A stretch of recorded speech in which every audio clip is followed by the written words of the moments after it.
Boa noite a todas e a todos. Sejam muito bem-vindos à oitava Jura, a Jornada Universitária em Defesa da Reforma Agrária. Então, com muita alegria e também com muito espírito, com um grande espírito de luta que viemos aqui para fazer um debate sobre essa importante questão da reforma agrária popular relacionada à educação do campo.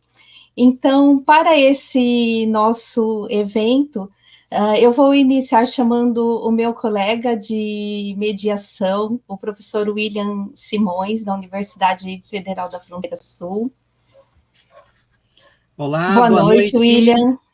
Boa noite a todas e todos, a cada um e a cada uma que nos assiste nessa oitava jornada universitária em defesa da reforma agrária. Lembrando, né, Marluze, a jornada é uma atividade que acontece todo ano e ela tem o objetivo de pautar em todo o país, né, a importância da reforma agrária para a nossa sociedade, sobretudo também para o nosso público acadêmico, né, lembrando que esse é um evento que reafirma a reforma agrária como parte estruturante do nosso projeto de democratização da estrutura agrária, social, econômica, política do nosso país. Boa noite e um bom evento. E esse ano nós também, além de contar com a organização que acontece todos os anos, né, da UFSC, dos movimentos sociais, como o MST, dos sindicatos, né, com presença forte do SINT, do Sindicato dos Profissionais da Educação. Esse ano nós conseguimos agrupar entidades também do Oeste Catarinense, né? Então, o IFC, Instituto Federal Catarinense, o IFSC, Instituto Federal de Santa Catarina, a Universidade Federal da Fronteira Sul e a Articulação Catarinense de Educação do Campo. Porém, para que esse evento aconteça, nós temos vários parceiros que também estão nos bastidores contribuindo, né, para esse nosso debate. Então, nós vamos chamar para vocês conhecer o professor Alessandro Eleutério, que é professor do IFSC de São Miguel do Oeste, o professor Maicon Fontanive, também do IFSC de São Miguel do Oeste, e também, que não se encontram aqui na tela, a professora Camila Munarini, que é do IFC de Abelardo Luz, o professor Elodir, Lourenço, que também é do IFC de Abelardo Luz, e com o Jorge, que também está nos bastidores, né, fazendo essa transmissão para que vocês tenham aí conosco um belo evento. Né? Então, sejam todos e todas bem-vindas.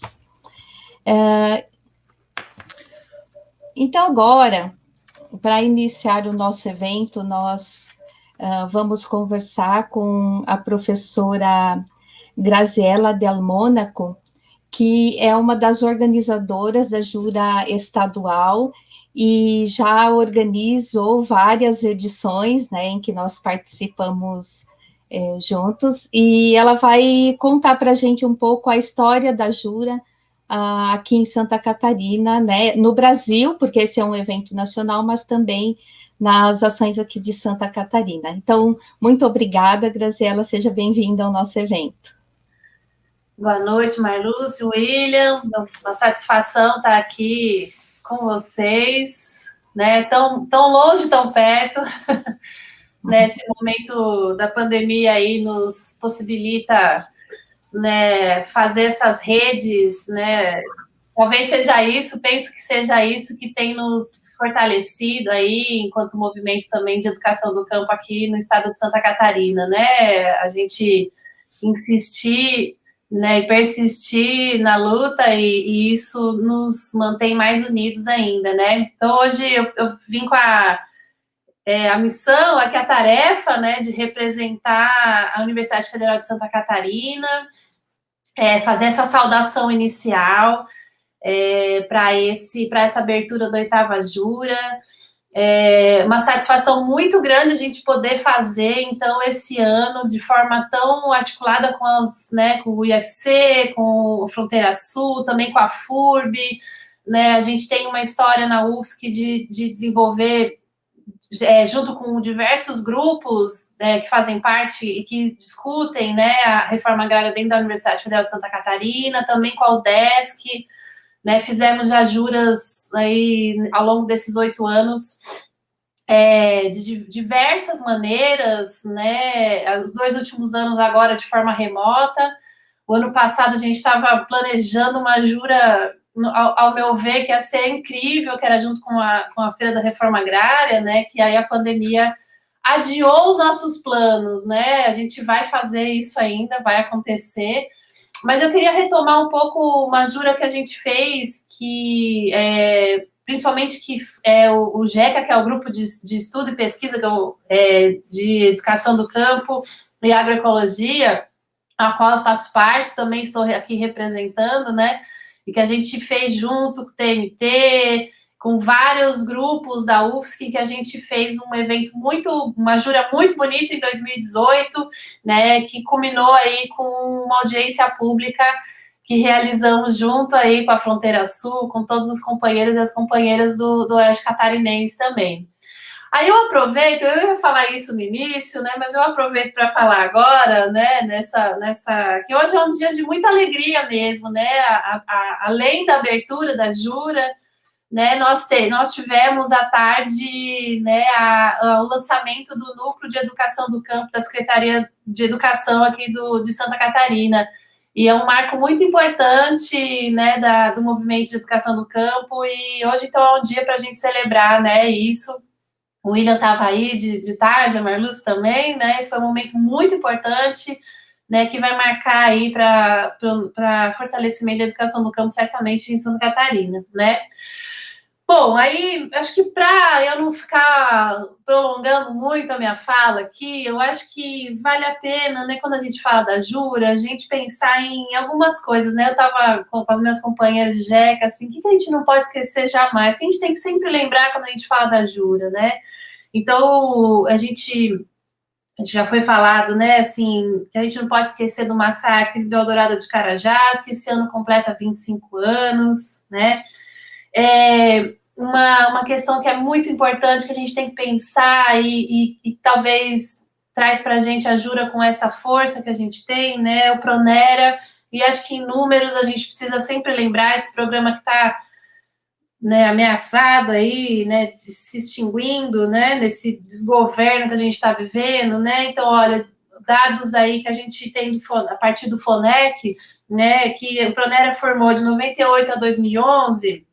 possibilitou a execução de 320 cursos. Desses, né, formaram-se, então, envolvendo 82 instituições, 38 organizações, né, e nesse período formou mais de 160 mil pessoas. Dessas, muitas pessoas hoje compõem os quadros aí dentro das nossas universidades, então, a jura, acho que a gente sempre tem que pensar, né, que tem um pé importante aí, né, um start, um início importante a partir daí dessa conquista, né, dos povos aí do campo, né. A outra questão que eu acho que a gente tem que sempre lembrar quando a gente fala da jura é o que possibilita essa jornada, né, possibilita que dentro das universidades, das outras instituições de ensino, né, sejam os grupos que discutem, que lutam, enfim, que ensinam, né, que estão aí inseridos de alguma maneira, envolvidos aí com a questão da reforma agrária, possam se encontrar, né, mas não só como um evento acadêmico, né, científico, mas fundamentalmente como um momento de mostrar para a comunidade universitária, né, para a comunidade externa, né, a qual a universidade também precisa estar junto sempre, né, o que é a reforma agrária, a importância da luta pela reforma agrária em nosso país, né, mas aí, fundamentalmente, o que a gente não pode esquecer, o que a jura nos faz sempre pensar, que isso só se faz quando a gente está junto com movimentos sociais, né, então, é uma oportunidade, né, dos movimentos estarem junto e a gente fazer esse debate coletivamente, né. Por fim, a gente não pode esquecer que a gente precisa derrubar esse governo, né? Então, que a Jura seja também um espaço, um momento para a gente debater esse terrível momento que a gente está vivendo e o que a gente quer superar e jogar nas profundezas esse desgoverno que a gente tem. Então, com isso, eu passo a palavra, então, para os meus companheiros e que vocês tenham aí um excelente evento. E que a Jura vai continuar ao longo de meses, né? E a gente vai divulgando aí nas redes sociais as outras atividades que vão acontecer. Muito obrigada. Nós é que agradecemos, Grazi. Muito obrigada pelas suas palavras, né? E vamos continuar essa parceria ao longo deste ano e muitos outros anos, né? Então, agora eu passo a palavra para o William, que vai anunciar o nosso momento de mística, né? Do início da nossa Jura. É com você, William. O tema da nossa atividade hoje é questão agrária e educação do campo em tempos de retrocesso. Resistir e esperançar. Nós estamos aqui hoje convocando lutadores e lutadoras para que façamos a diferença e tracemos juntos, né, a utopia da luta pela reforma agrária neste país. Eu começo, antes de anunciar o vídeo, trazendo aqui um trechinho da poesia do padre Ivo Pedroro, que diz assim: eu sinto o cheiro da terra, que a natureza esparrama, misto de sangue e suor. Eu tenho o cheiro da terra, no rosto, na alma, nas mãos. Eu amo o cheiro da terra, esse amor que me arde no peito, revolta-me a injustiça. A expulsão eu não aceito. Multirão e coletivo são nosso único jeito. De sonhar um mundo novo, todos nós temos direito. Na luta pela reforma agrária. Vamos ver. Trazemos o vídeo para vocês. Araucária, senhora da terra, da qual provém a vida. Os seus frutos alimentaram os pássaros e os filhos e filhas da terra. Bendito seja o pinhão, que matou a fome caigangue, a fome guarani, a fome laclanô. Alimentou o povo caboclo na guerra do contestado. E sobre o gibão, no barraco de lona preta, nutriu a gente sem terra. É símbolo de resistência de um povo guerreiro, de um povo que luta. Bendito seja o fogo, que aquece na noite fria. Fogo sagrado, ancestral, que mantém viva as memórias dos dias de luta, que nos relembra das chamas que consumiam a ponte, bravamente enfrentadas e abafadas por mulheres de coragem, mulheres de luta, mulheres sem terra.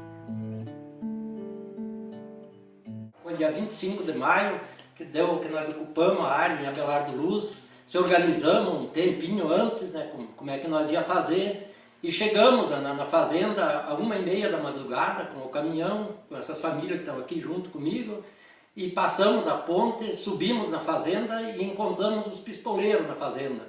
Eles perguntaram o que nós fomos fazer lá, né? Nós falamos que tinha ido tirar erva, que nós era herveiro. Daí eles voltaram para o lado do quartel de Palmas e nós viramos de volta. As famílias se preparavam para fazer a ocupação. Improvisaram acampamentos de carroça e carretão. Lá partiam com ansiedade, deixando suas famílias em solidão.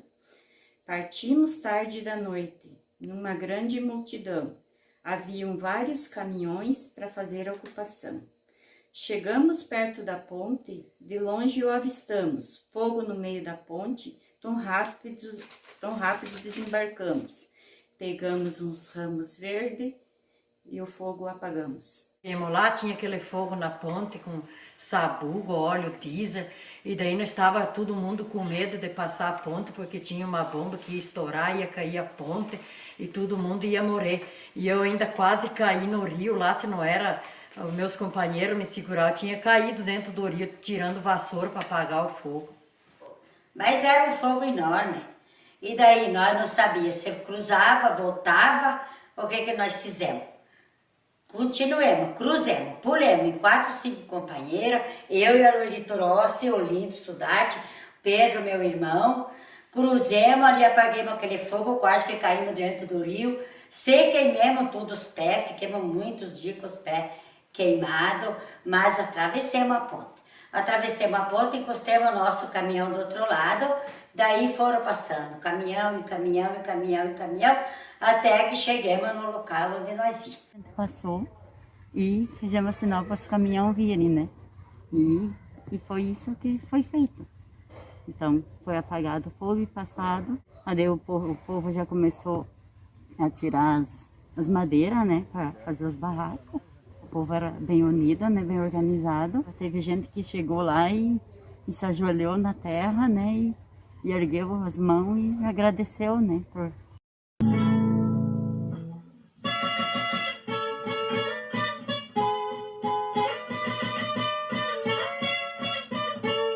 Classe roceira e a classe operária, ansiosa espera a reforma agrária, sabendo que ela dará solução para a situação que está precária, saindo um projeto do chão brasileiro, de cada roceiro planta sua área, sei que na miséria ninguém viveria e a produção já aumentaria 500% até na pecuária.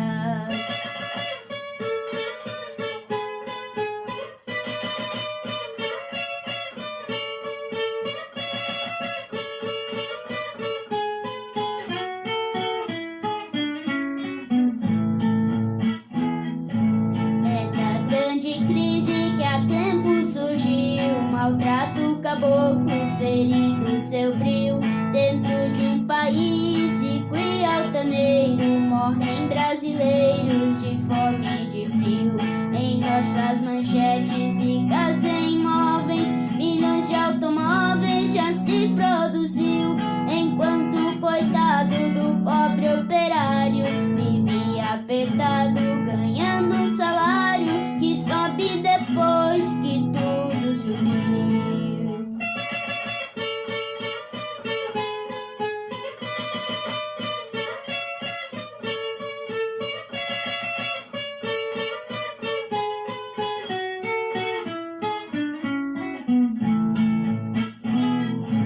Nosso lavrador que vive do chão só tem a metade de sua produção, porque a semente que ele semeia tem que ser a meia com o seu patrão. Os nossos roceiros vivem num dilema e o seu problema não tem solução, porque o ricaço que vive folgado acha que o projeto, se for assinado, estará ferindo a Constituição.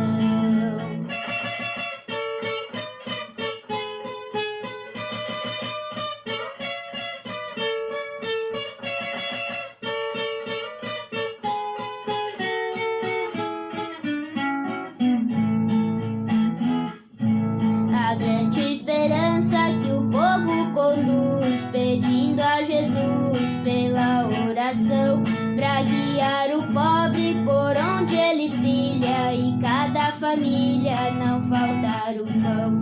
Que ele não deixe o capitalismo levar ao abismo a nossa nação.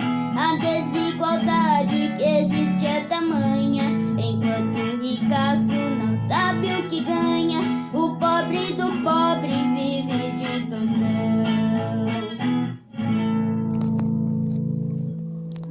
Povo unido jamais será vencido. Reforma agrária, essa luta é nossa. MST, agora é pra valer. Agora tem que ter.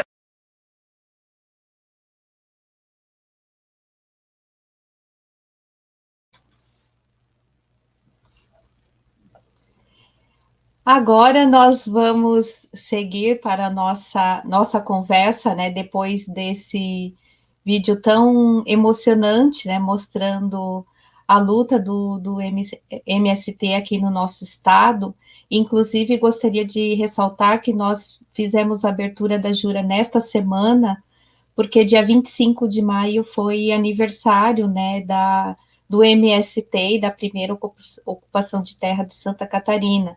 Então, essa data também tem um propósito, né? Antes de apresentar os nossos debatedores, né, a ideia aqui é fazer uma conversa com eles. Gostaria de falar que quem quiser fazer perguntas ou comentários durante aqui o nosso debate, pode fazer no chat do YouTube, que nós vamos respondendo à medida do possível, né? E os comentários também poderão ser colocados na tela durante as apresentações, tá? Então, está aberto para a participação de vocês.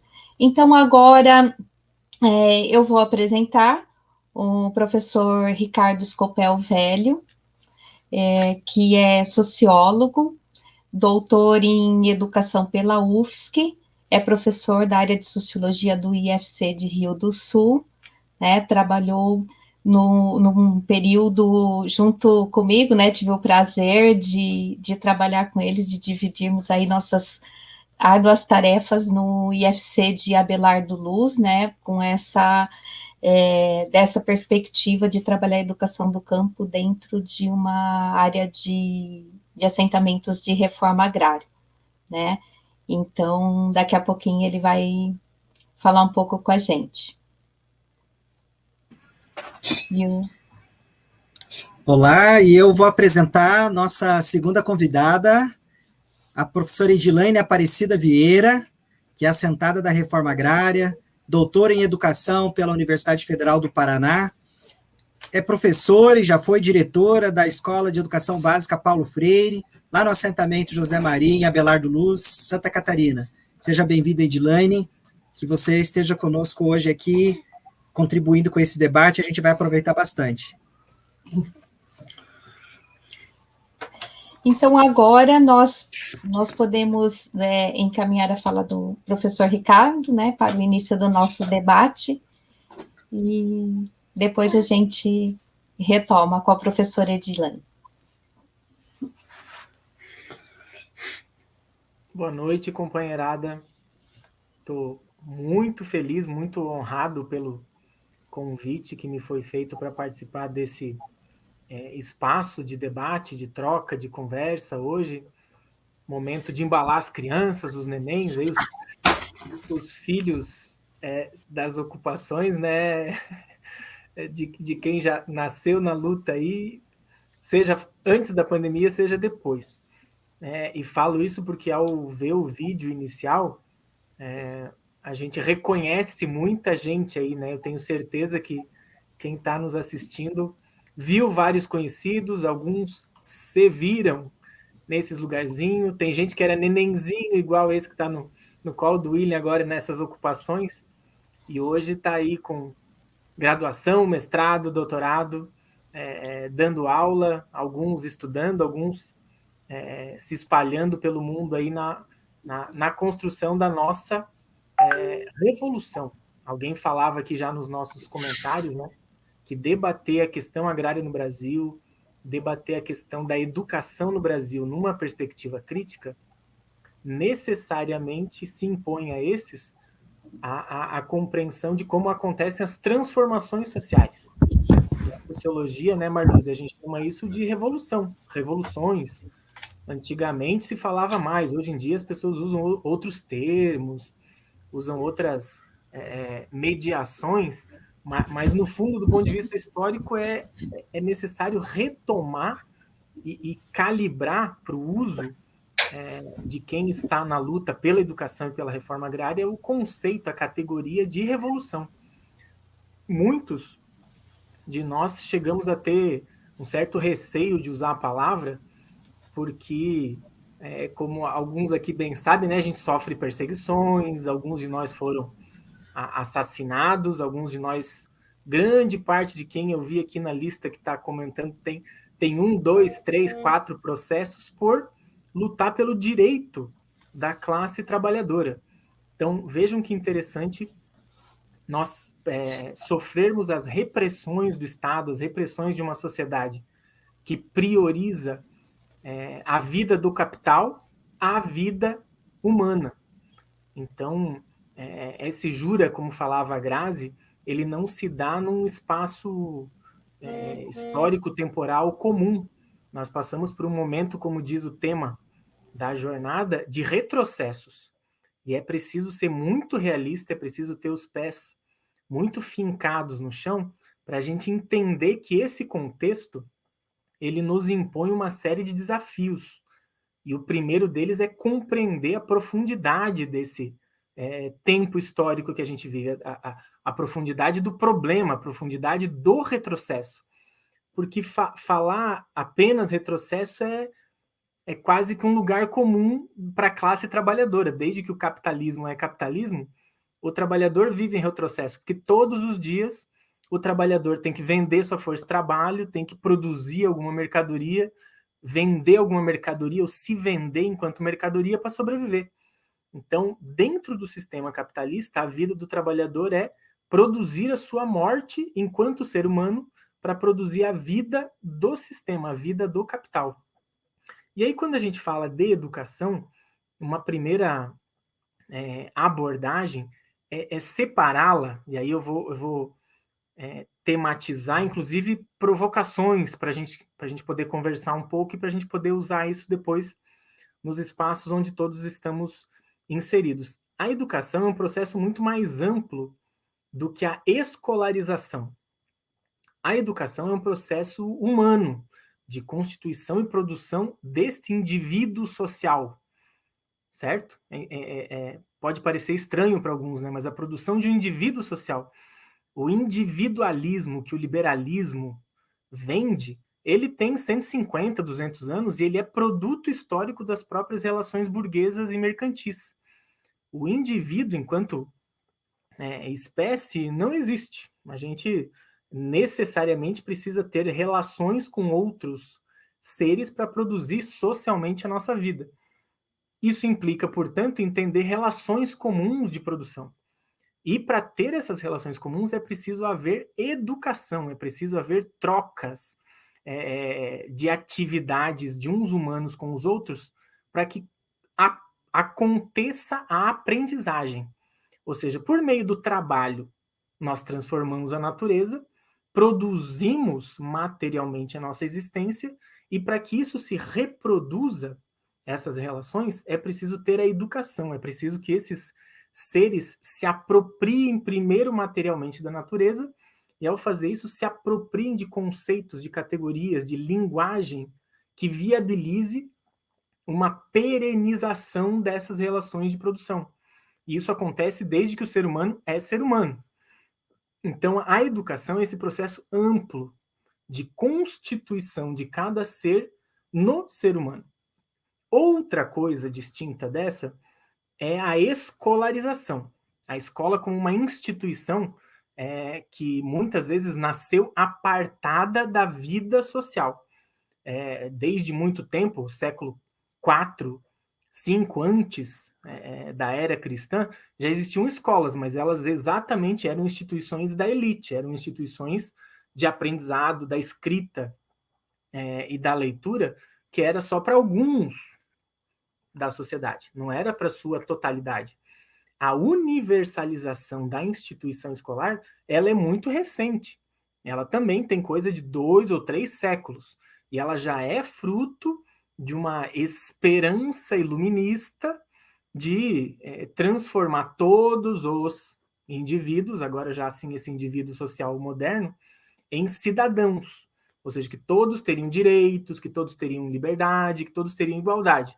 Ou seja, é vendido isso como o conteúdo da Revolução Francesa, mas na verdade isso é o conteúdo das revoluções burguesas, das revoluções liberais, que precisavam libertar aqueles indivíduos da servidão feudal ou da escravidão, onde ainda persistiam relações escravistas, para que esse indivíduo pudesse se vender no mercado. Olha que interessante, a liberdade vendida pelo iluminismo, na qual a escola entrava como uma importante instituição, é parte da estruturação, da entificação das sociedades burguesas mercantis e, de forma desenvolvida, sociedades capitalistas. Por que eu estou fazendo essa diferença? Porque quando nós fazemos a luta pela educação do campo, nós precisamos saber que a educação é algo muito mais amplo do que apenas a escola. E que quando lutamos pela escola para a educação do campo, nós precisamos saber que essa instituição escolar, ela também tem uma história, ela também tem uma perspectiva, ela também tem um caráter que é dado e vinculado a essas relações materiais capitalistas. O que nos impõe, portanto, mais um desafio, é um duplo desafio. Entender que nós precisamos lutar contra um sistema e contra um perfil escolar que muitas vezes, obviamente, por ser uma escola, uma instituição vinculada à sociedade capitalista, não favorece o amplo desenvolvimento das habilidades e de um processo de humanização voltado não para o mercado, mas sim para esse ser humano. E aí, fazendo essa distinção, a gente tem que entender, e aí o tem que entender é um processo, né? Precisamos debater, discutir, ler, criticar, fazer autocrítica e perceber que se queremos mudanças na escola, se queremos mudanças na educação do campo, a questão agrária, portanto, a reforma agrária, precisa ser abordada, porque a questão agrária, onde se insere a reforma agrária, é uma das principais bases, é um dos principais fundamentos da sociedade de mercado, é o principal meio de produção. A terra, o solo, é o principal meio de produção. Ainda, porque agora ela não é simplesmente mais um meio de subsistência, um meio de produção da vida de quem sobre ela está. Ela é um meio de produção vinculado a cadeias industriais de produção de mercadorias que vão para todo o planeta. Como disse a Marluce, né, a gente ficou um tempo ali em Abelardo Luz, na construção do campus do Instituto Federal Catarinense, lá em Abelardo Luz, que é uma luta antes, durante e depois, né, que merece ser contada essa história também. E nesse tempo que a gente está lá, a gente percebe como que toda aquela região, que vários daqui estão ali por perto, são sugados, e não só Abelardo Luz, São Miguel do Oeste também, Chapecó é o grande buraco negro disso, que é a agroindústria. Como que essas grandes empresas capitalistas se acoplam à questão agrária, portanto à terra, e sugam toda a riqueza capaz do espaço agrário produzir. Inclusive nossas crianças, nossos alunos, nossos jovens, nossos adultos são compelidos, olha o que eu estou dizendo, eles são compelidos a vender sua força de trabalho para poder produzir a sua vida. Viram assalariados dessas grandes mega indústrias do agronegócio, porque precisam viver. Agora, como construir resistências? Como construir alternativas? Como fazer com que essa nossa resistência, como está no título da nossa jornada, se transforme em algo que vá para além da resistência? Eu tenho dito para alguns colegas em algumas atividades que tenho feito nos últimos anos, é que eu estou mais cansado de resistir. Eu estou muito mais propenso a começar a atacar. Só que para atacar a gente precisa ter um exército, precisa ter equipamento, precisa ter treinamento, precisa ter uma estratégia. E para isso a gente precisa constituir todos esses meios para poder fazer um enfrentamento de ataque. E o que significa atacar? Primeira coisa, nós precisamos entender dos nossos inimigos. O nosso inimigo, claramente, é a forma capitalista de produzir a vida, porque ela não prioriza o ser humano. A pandemia potencializou isso. Nós estamos vendo e contando diariamente o número de mortos. E olha que maluquice que é isso.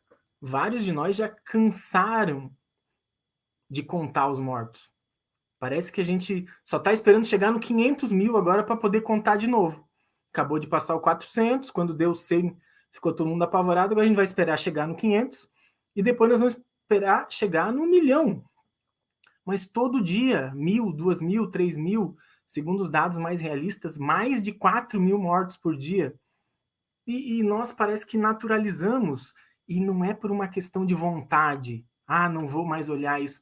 Não, é porque a vida para o capital continua.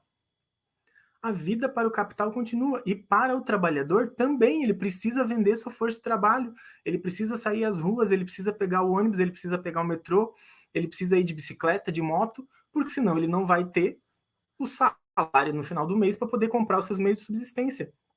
Então, o sistema ele é cruel. E a reforma agrária e a educação, neste meio, são temáticas que devem se subordinar, a meu ver, obviamente, à constituição de uma estratégia global de transformação social. O velho Florestan Fernandes já dizia isso num livrinho de 1984. Ele dizia, ou a classe trabalhadora constrói uma estratégia global, ou ela não conseguirá enfrentar uma estratégia global do capital de a subjugar. Então, o que nos cabe como resistência? Cabe aprender com os nossos combates, cabe aprender que já tiveram outros antes de nós, que caíram, que tombaram e que lutaram até o fim. E a nossa jornada acontece no final de maio de 2021. Essa semana fazem 150 anos da Semana Sangrenta da Comuna de Paris. A Comuna de Paris está celebrando 150 anos da sua existência. E entre o dia 21 e 28 de maio daquele 1871, quase 20 mil comunardos, 20 mil trabalhadores tombaram nas paredes, nos paredões de Paris, porque a burguesia não podia aceitar que os trabalhadores de uma capital europeia tomassem a cidade e resolvessem fazer uma revolução. E massacraram os comunardos. Assim como na região do Contestado, onde grande maioria de nós aqui está ou esteve nesse momento, sabe que os 20 mil assassinados da Guerra do Contestado, que é, vamos dizer assim, quase um erro chamar de guerra, né? É um massacre do Contestado. Uma guerra pressupõe dois lados. E o lado dos trabalhadores não tinha como enfrentar militarmente. Mas resistiu bravamente. E também temos que aprender como que os nossos redutos, como que os nossos facões de madeira podem servir como ferramenta de resistência. Agora, na mesma semana que a gente faz a Jura, o Movimento dos Trabalhadores Rurais Sem Terra faz seu 36º aniversário, né? Como a Marluce lembrou e a Juliana lembrou aqui no chat. Ou seja, temos instrumentos, temos organizações, temos movimentos que produzem essa resistência e mais do que a resistência, produzem conquistas, produzem a construção de estratégias vitoriosas, de espaços materiais dessa vida diferente. São germes de uma nova sociedade. E é neste lugar que a educação do campo, em alguns espaços, consegue colocar sua semente. Ou seja, uma escola nova, num acampamento, uma escola construída, arrancada do Estado, um núcleo que se funda hoje à tarde. São pequenas vitórias, mas são pequenas vitórias que devem se submeter a uma estratégia global. É nesse sentido que nós precisamos colocar que só a escola não adianta. Ela precisa estar acoplada a esse conjunto de outras batalhas. E essas batalhas pressupõem estudar muito. Quem já trabalhou comigo sabe disso, os vários estudantes que estão aí, que a gente debate em vários lugares, estudar, entender como funciona o sistema, entender como funciona o nosso inimigo de classe, entender como que a gente aprende, como que o ser humano aprende. E o espaço escolar é um desses lugares. Agora, o movimento social educa muito mais. Uma ocupação, uma greve, uma organização estudantil, isto também é educativo. Uma atividade online, agora durante a pandemia, é parte da educação. Só que esta é uma educação de classe. Essa é uma educação revolucionária. É dessa que nós estamos precisando. E é contra esses nossos inimigos que a gente precisa se impor. E nem sempre isso se dá apenas de forma teórica, ou isso se dá apenas de forma, vamos dizer assim, racionalizada, né? muitas vezes a gente precisa de poesia. E eu vou lembrar de uma poesia que eu trouxe do livrinho que eu ganhei da Expressão Popular, que chegou hoje, ó, da Comuna, 150 anos, que traz um poema do nosso Bertolt Brecht, em homenagem aos comunardos de 1871, e que eu tenho certeza que encaixa para a nossa jornada, para a nossa educação do campo, para a nossa luta pela reforma agrária. Diz ela: tendo em vista nossa fraqueza, foram feitas suas leis para nos avassalar.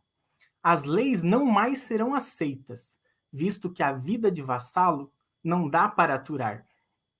Tendo em vista que vocês nos ameaçam com fuzil e com canhão de grande porte, hoje ficou decidido: temeremos mais a miséria do que a morte. Tendo em vista que continuaremos com fome, se deixarmos que sigam nos roubando, mostraremos que somente uma vitrine nos separa do bom pão que nos está faltando. Tendo em vista que vocês nos ameaçam com fuzil e com canhão de grande porte, hoje ficou decidido: temeremos mais a miséria do que a morte. Tendo em vista que vocês jamais irão nos pagar um salário decente, as fábricas ficam sob nossa direção, visto que assim vamos ganhar o suficiente. Visto que assim vamos ganhar o suficiente, tendo em vista que vocês nos ameaçam com fuzil e com canhão de grande porte, hoje ficou decidido: temeremos mais a miséria do que a morte. Tendo em vista que aqui ninguém confia no que sempre promete o governo, decidimos melhorar a nossa vida e governar nós mesmos. Tendo em vista que o canhão vocês escutam, só essa língua são capazes de entender, nós devemos sim, e façamos de uma vez, voltar o canhão contra vocês. Bertolt Brecht. A nossa educação precisa apontar os nossos fuzis e os nossos canhões na direção certa. Grande abraço, viva a nossa jornada pela educação e pela reforma agrária. Muito obrigada, Ricardo, obrigada mesmo. E sabe que você deu uma deixa para nós, né? Porque nós conversamos muito sobre a importância da arte e da poesia como ato revolucionário também, né? E já que você leu esse belíssimo poema do Brecht, agora eu vou aproveitar a oportunidade para nós termos mais um momento de poesia, né? Então, temos 2 estudantes do curso de Pedagogia em Educação do Campo de Abelardo Luz, que escreveram uma poesia especialmente para esse evento, e nós vamos compartilhar com vocês, fazendo jus ao que a Juliana também falou, né, que a gente sempre precisa de poesia para alimentar a nossa luta. Então, com vocês, o Eliezer e o Paulinho. Corta continentes dessas gentes que respiram rebeldia. Somos miséria, favela, os sem terras. O grito retrata o operário, o camponês, essa gente maltratada, que marcha de pé no chão, sobrevivendo sem direito a nada, mas segue sonhando, com punhos cerrados, bandeira nas mãos. E o grito que ecoa é por moradia, trabalho, educação. Basta de violência contra a mulher. Chega do extermínio da juventude empobrecida. Água não é mercadoria. Vidas negras importam. Demarcação das terras indígenas já. De uma cultura muito rica, com uma mistura de etnias, vão resistindo aos dragões, que soltando fogo pelas ventas, vão tirando a qualidade, oprimindo e por fim expulsando os agricultores em centenas para conseguirem expandirem suas fazendas. A toda a zona rural, que na história tem seu nome, um povo batalhador que muito está sofrendo com este sistema opressor. Povo que pouco dorme, vigiando suas sementes para não se tornarem refém de lobisomens. O futuro de uma nação não pode depender de patrão. O futuro de uma nação, para ser soberana, precisa do camponês, precisa de suas mãos. Sempre é hora de teimar, recusando a exploração, cuidar da terra, semeando reflexões, gerando novas sementes para manter viva a corrente de lutas que atravessam gerações. Juventude camponesa, é preciso dar as mãos, combatendo o agronegócio para fazer revolução. Juventude trabalhadora, que da roça não quer sair. Mantenha viva a esperança, destruindo a ignorância, para a cultura prosseguir.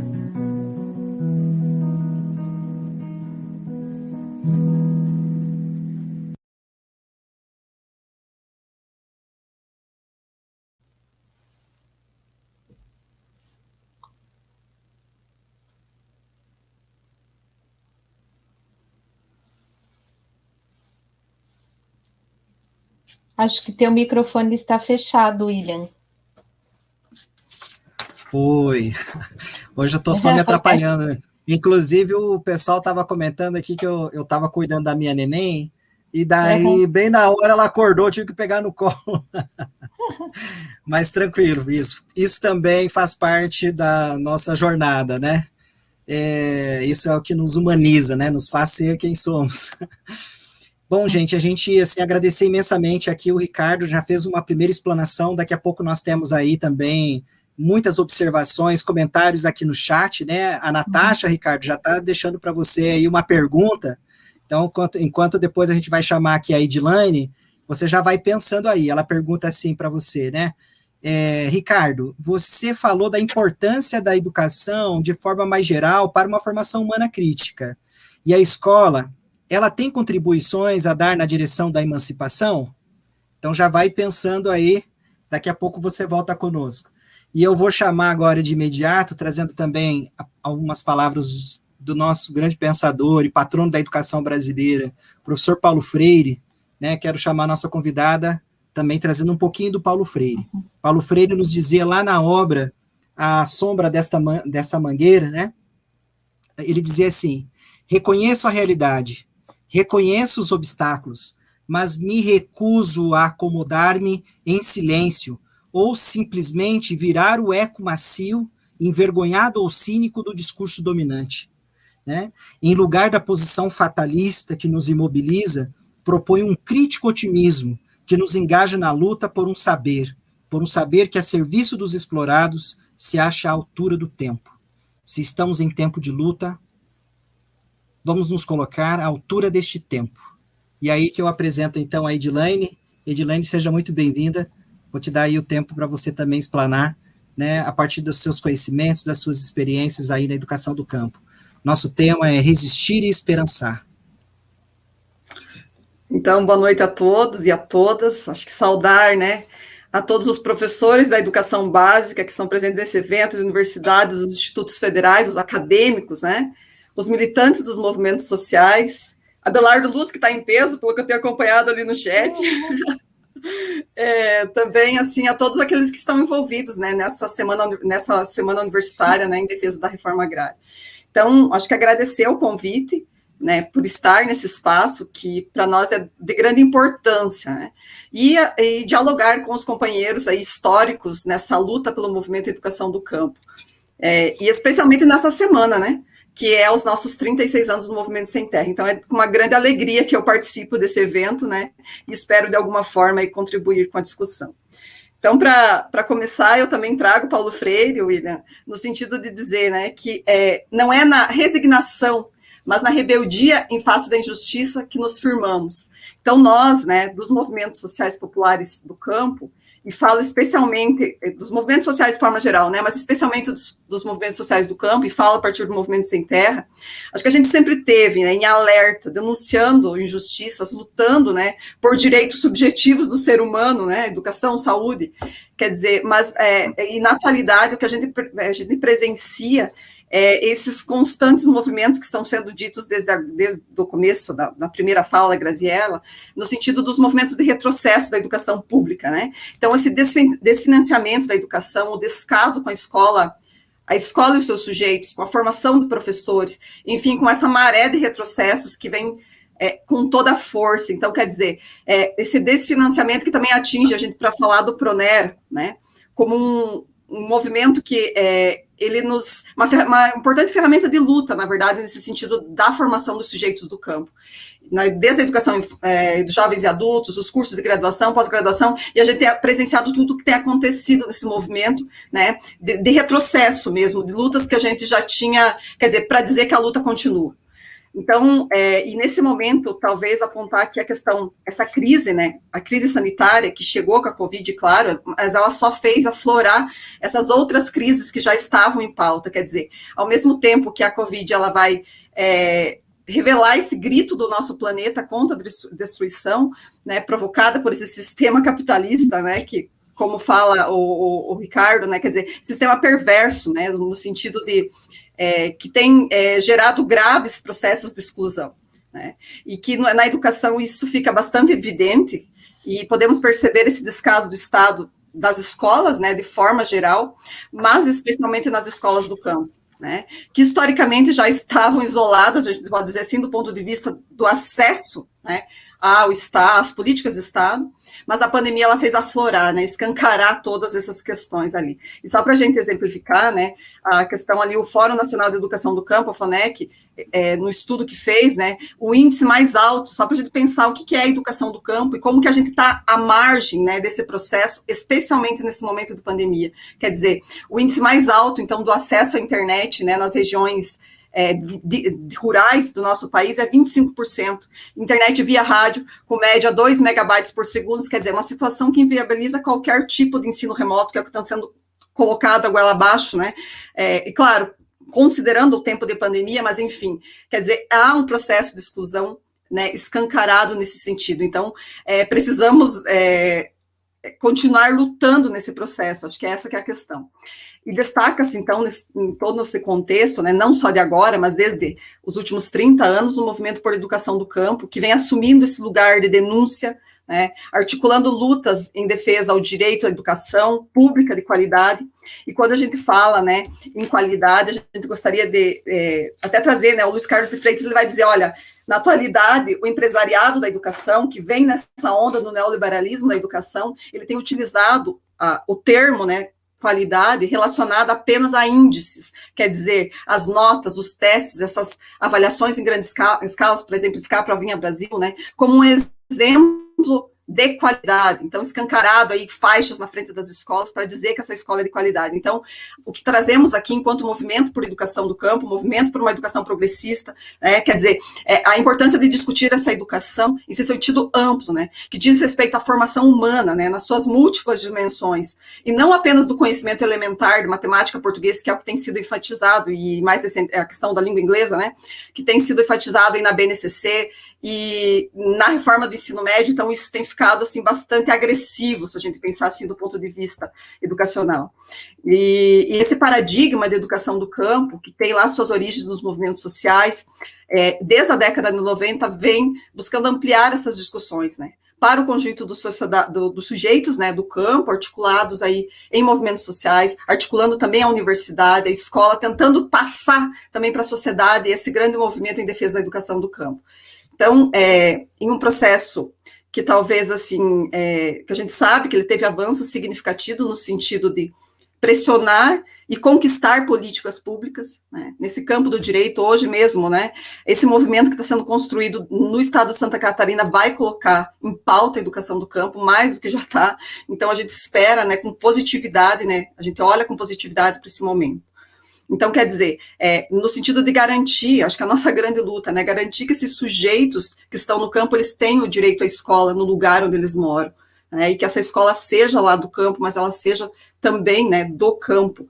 Então, quer dizer, e para usar, acho que talvez as próprias palavras do Movimento Sem Terra, nos seus documentos, ele vai dizer que agimos para provocar o Estado a agir. Eu acho que o movimento por educação do campo, ele tem sido justamente nesse sentido, né, de provocar para que o Estado, né, faça a sua parte, né, essas lutas vêm nesse sentido.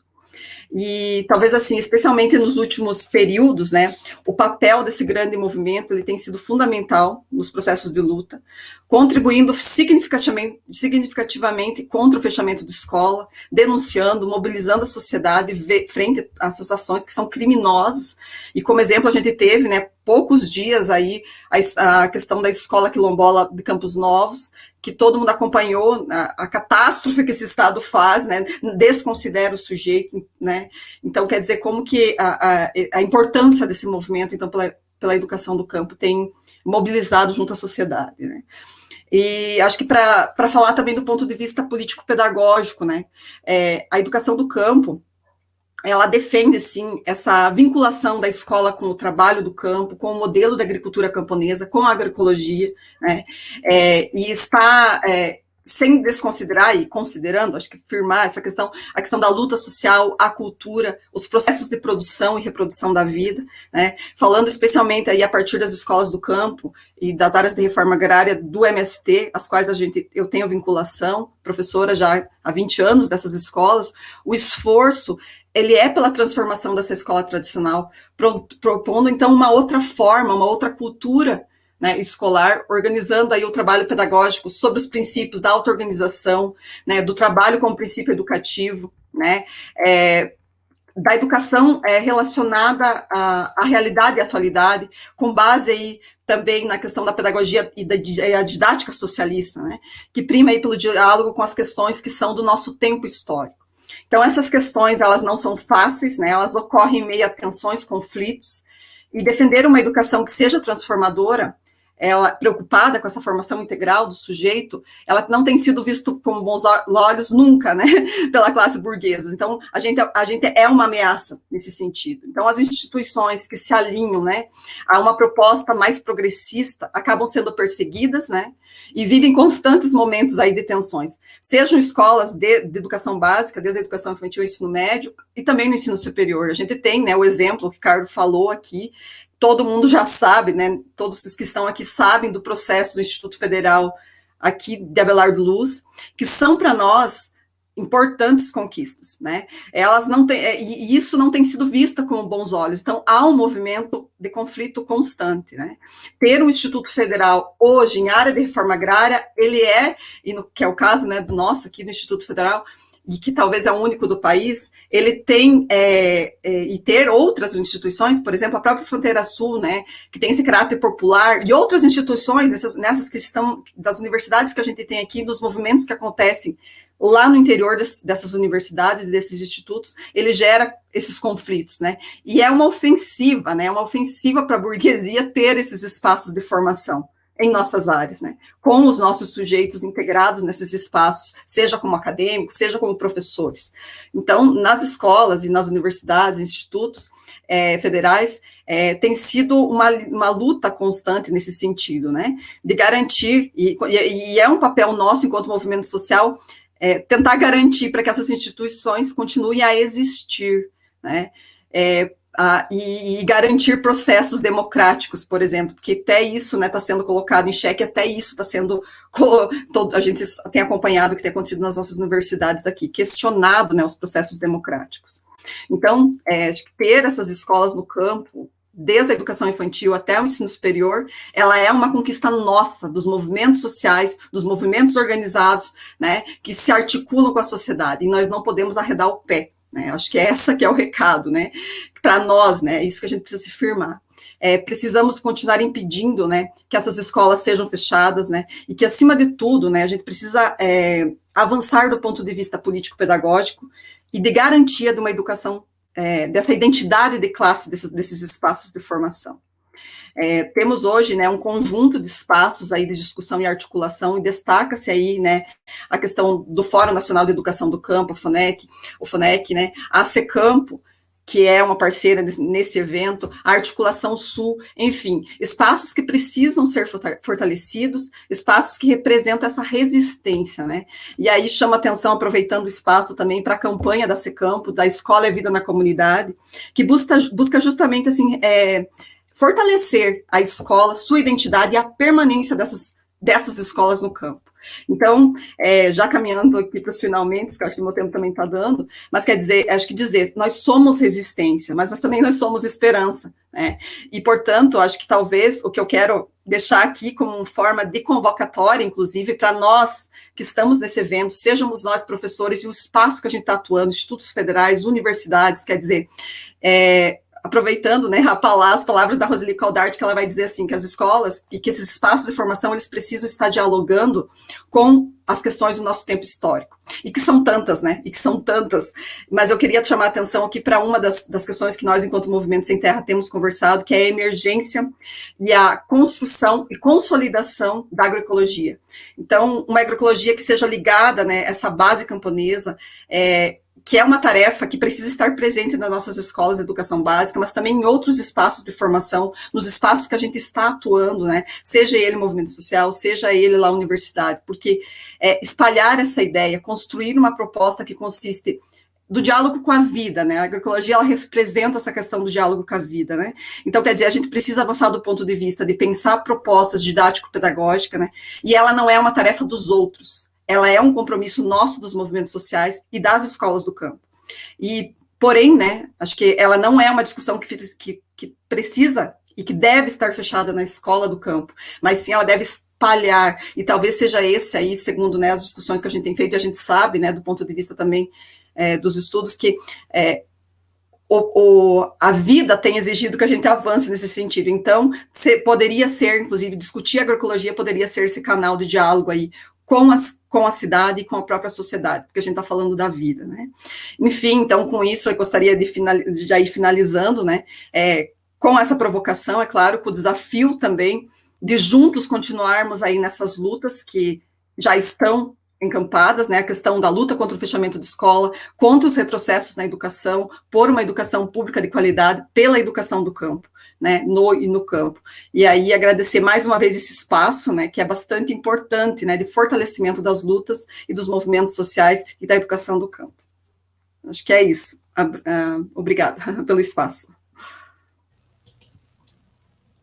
Nós é que agradecemos, Edilane, essa oportunidade de poder bater um papo com você, né, mesmo que virtualmente, né. A conversa, assim, pessoalmente é sempre bem melhor, né, mas vamos aproveitar nesse momento, né, e também agradecer ao Ricardo, né, que terminou de falar, nós já entramos com a poesia, agradecer muito a fala dele também, né, e essa questão da perspectiva da agroecologia, ela vai na contraposição do modelo econômico, né, capitalista da política da morte, como o Ricardo comentou, né, e a Edilane trouxe a perspectiva da política, vou dizer assim, entre aspas, econômica da vida, né, que é a perspectiva da agroecologia, porque nós estamos vivendo um período histórico que parece que não tem luz no fim do túnel, né, então mostrar essas perspectivas, né, por meio das escolas do campo que possam irradiar para outro espaço é bem importante, né, porque as escolas do campo, elas não dialogam com esse modelo econômico, e é isso que de fato incomoda, né, com esse modelo econômico do capital. Então, nós temos aqui já Vamos abrir agora para as questões, eu vou iniciar lendo algumas, depois o professor William lê outras, tá? Então, e aí nós fazemos, assim, um bate-papo e quem estiver à vontade para responder as questões, nós vamos caminhar assim. Então, já foi feita uma para o Ricardo. Tem vários comentários, né? A Camila Munarini coloca importantes lembranças dessas lutas históricas que nos fazem resistir, né? A Solange von Onsai coloca excelente exposição, uma valorosa reflexão dialógica e plena de conteúdo revolucionário, né? A Lenir faz um comentário: o trabalhador continua pagando mais uma conta e da pandemia enquanto o governo genocida lava as mãos, né? A Cláudia diz que essa jornada é muito bonita. precisamos falar das nossas lutas. Muito bom ouvir a voz de mulheres guerreiras atuantes. E alguns comentários também estão sendo colocados na tela. E tem mais uma questão, que é do Cleiton, se teria algum gráfico indicando quantas famílias foram assentadas ano a ano nos últimos 20 anos. Então, se existem esses dados, né? Eu acho que em relação a questões, tem essas duas, né? E o professor William gostaria de fazer mais uma, e nós fazemos um bloco de 3 questões e depois retomamos. Ótimo, então vamos chamar também aí, para retomar a nossa tela, o Ricardo. Cadê o Ricardo? Está aí? Acho que o Ricardo pode voltar aí com a gente.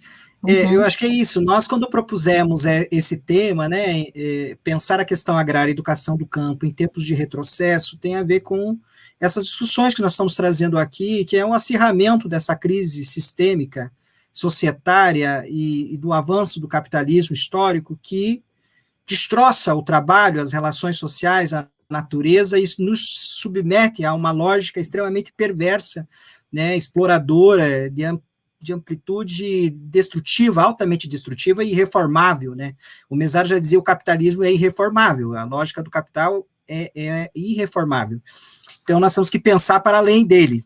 Mas eu quero fazer uma provocação aqui, Ricardo, Edilane, pensando agora nessa conjuntura que a gente vem vivenciando, né, agora recente, ataques às comunidades indígenas pela mineração em áreas de assentamento da reforma agrária, companheiros e companheiras que estão morrendo no campo, lutando por um pedaço de terra, por território, por dignidade, né?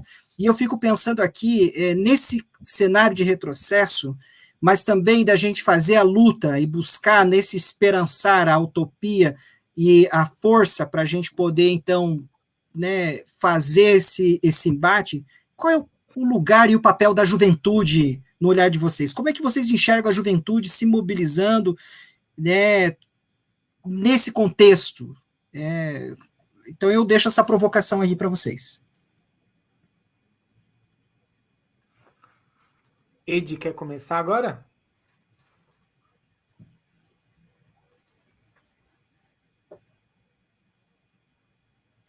Agora é a Ed que está com o microfone fechado. Acho que responder a pergunta do William ou essas outras que estão... Já pode ir conversando, Mariluz? Pode ir conversando, como vocês acharem melhor. Então, eu acho que essa questão do William, né, a questão... Talvez não, né? Nós que trabalhamos com a juventude, né? Eu trabalho em escola de ensino médio, então todo dia em diálogo com esses jovens. Então, quer dizer, eu acho que é neles que a gente tem como é que eu vou dizer, se inspirado, talvez, para conseguir forças, porque o cenário ele é tão complicado que às vezes nos falta essa questão da esperança. E quando você conversa com os jovens, você acaba se fortalecendo, porque é ali que mora um pouco dessa, talvez assim, essa força para que a gente continue em luta. Por eles e para eles e com eles, né? Eu acho que é esse que é o sentido da luta, né? Então, embora a gente sabe que dentro dos movimentos sociais e olhando para os assentamentos, da forma geral aqui, acho que a pandemia, ela deu uma travada, né? Ela tentou, para nós foi bastante agressivo, né? Para toda a comunidade de forma geral, mas nos assentamentos também a gente sentiu isso, esse afastamento, né? E aí como que a gente se fortalece? Mas a juventude, para nós, ela é essa grande inspiração e é onde a gente coloca aí a fé para que esse cenário mude, né? Para que a gente consiga aí articular lutas. E acho que talvez justamente não é só no campo, né? Mas como é que a gente articula lutas entre campo e cidade, né? Tentando fortalecer e romper com essa dicotomia, na verdade, que tem afastado cada vez mais nós e dificultado as lutas. Então, como é que a gente reúne esses espaços e os jovens conseguem transitar nesses espaços, conseguem compreender muito mais do que, às vezes, né, muitos, né, da população aí, de forma geral. Então, me parece que é ali mesmo, William. Sei. E acho que aproveitar, a Natasha pergunta sobre a questão da agroecologia, né, e como que as escolas, elas têm, as experiências que nós temos feito no sentido de colocar a agroecologia dentro das escolas do campo e discutir. dentro do estado de Santa Catarina, e eu falo a partir das escolas que a gente tem trabalhado, a agroecologia ela esteve tanto do ponto de vista do currículo, né, como disciplinas curriculares, isso lá nos anos de 2006, 2007, que era uma questão bastante importante, né? Que tinham aberturas, que seria a diversidade, e aí cada escola escolhia disciplinas. Então, nós tínhamos dentro do currículo, que foi um avanço importantíssimo. Depois disso, claro, caiu, vocês sabem, todo o movimento que acontece do ponto de vista da legislação e como que isso vai acontecendo do ponto de vista do currículo, né? Depois a gente teve experiências, e no estado de Santa Catarina a gente tem forte essa questão da experiência das escolas técnicas, né?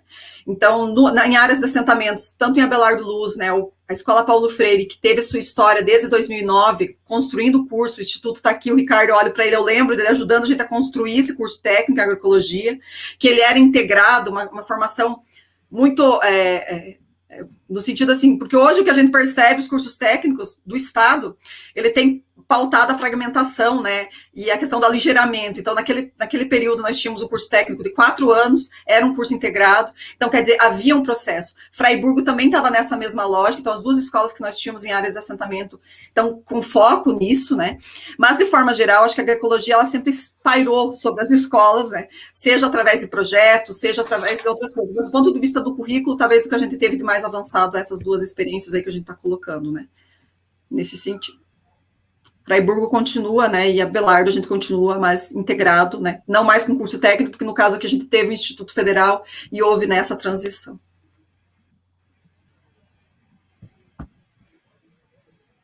Bom, vou começar pela questão que a Natasha levantou ali, que é a contribuição, né, qual é a contribuição da escola nessa construção da emancipação, né? Na primeira parte da fala, eu abordei um pouco a questão da educação, a educação numa forma mais geral, como a constituidora de humanidade. E a escola, numa perspectiva histórica, sendo uma instituição que, na verdade, ela é expressão de certas relações sociais determinantes no conjunto do tecido social. Ou seja, a escola é ainda uma instituição marcada e definida, configurada para funcionar para o sistema. A Edilane abordou isso também na intervenção dela, dizendo que quem quer fazer diferente é que sofre. Na verdade, todas as iniciativas de fazer na escola práticas pedagógicas que divirjam da concepção generalizada e determinante da produção capitalista são perseguidas, são esmagadas, e elas muitas vezes, né, Edilane, elas não são muitas vezes compreendidas, até pelos trabalhadores de escola, ou mesmo pelos estudantes, porque a consciência social hegemônica faz com que as pessoas busquem a formação empreendedora, tecnicista, instrumental, e muitas vezes o trabalho pedagógico que busca essa integração, essa atividade que dá sentido para o trabalho, para a leitura, para a reflexão, para o tempo de poesia, para o tempo de auto-organização, para o tempo sentimento, né, o tempo afetivo, muitas vezes eles são ignorados, esses tempos. E o bacana das experiências da educação do campo é isso, é que o jovem também, já entrando, William, compreenda que tem tempos distintos. Então, tem o tempo sala de aula, tem o tempo comunidade, tem o tempo autotrabalho, tem o tempo higiene, e nessa divisão a gente aprende a ter uma autodisciplina. Ou seja, esse ser humano vai se socializando numa perspectiva coletiva, mas que isso por si só não altera a consciência dele. Ele só percebe, aí respondendo um pouco a Natasha, ele só percebe que a escola é um lugar de socialização. Mas ela não necessariamente, eu acho que isso é muito importante, eu queria deixar bem destacado, a escola não é o espaço da emancipação. Eu sei que isso pode ser bastante chocante para alguns de nós, né? E a gente milita na educação, e principalmente na educação escolar, há muitos anos, mas às vezes é muito difícil a gente compreender que a escola ela não é o lugar da emancipação. Não é o conhecimento escolar que produz a emancipação. O espaço escolar pode criar espaços de socialização política que viabilizam aqueles seres que ali estão, não só os jovens, os trabalhadores na escola também, a comunidade, a perceber que a produção coletiva, a construção coletiva, se choca com as relações de produção de caráter capitalista. E é nesse momento, e por isso que os movimentos sociais do campo no Brasil são os que carregam um germe de resistência e de contradição com a ordem muito mais forte do que as outras organizações populares que a gente tem, os partidos políticos, mesmo os sindicatos. Por quê? Porque os partidos e os sindicatos estão conformados dentro da ordem, eles só funcionam por dentro do sistema. E os movimentos sociais, ao produzirem essas experiências de socialização política, onde a escola é um dos espaços, além da luta, da organização, da produção, esses movimentos carregam uma estratégia distinta de enfrentamento das dificuldades, seja as econômicas, como a Edilane apresentou de forma muito interessante, sejam as escolares. Então, a escola tem uma contribuição, desde que tem uma contribuição para a emancipação, desde que ela faça parte de um conjunto de outras atividades que aquele movimento social, que aquela comunidade, que aquele bairro esteja envolvido. E aí, Natasha, muitas vezes a gente reparte isso, a gente foca todos os nossos esforços pela militância educacional no espaço escolar. E aí como um território demarcado apenas pela instituição. E muitas vezes a gente esquece que aquele ali é um dos momentos do conjunto das relações que essas pessoas que ali estão passando estabelecem com o resto do mundo. Então, acho que isso é um tópico para a gente aprofundar em algum momento. E isso se vincula à pergunta que o William fez de forma muito tênue. Por quê? Porque a juventude, muitas vezes, por nós é vista sempre como, precisamos trabalhar com a juventude porque ela é o futuro. Juventude é o futuro. Eu, embora não pareça, já tenho alguns aninhos aí nessa encrenca ali. Eu vi umas fotos ali de 96, 97, eu falei, nossa, que coisa séria, faz um bocado de tempo. E aí a gente olha assim, aqueles jovens que estavam lá, continuam os jovens. E aí eu gosto dos meninos da poesia ali, porque a juventude que eu acho que a gente tem que reivindicar é essa juventude rebelde. E aí, seja os de 10, os de 2 meses que estão aí pelo colo, seja os de 50, 70, 80 anos. Imagina aqueles jovens que cantaram para nós no vídeo de abertura, que estavam lá apagando o fogo da ponte com os seus pés para poder atravessar a ponte e fincar aquela bandeira do outro lado. Então, é este ser humano em luta, esse trabalhador que se compreende, que fica jovem pela sua ânsia, pela sua sede de transformação social. E em alguns momentos a gente reparte isso, a gente deixa para trás a sabedoria acumulada.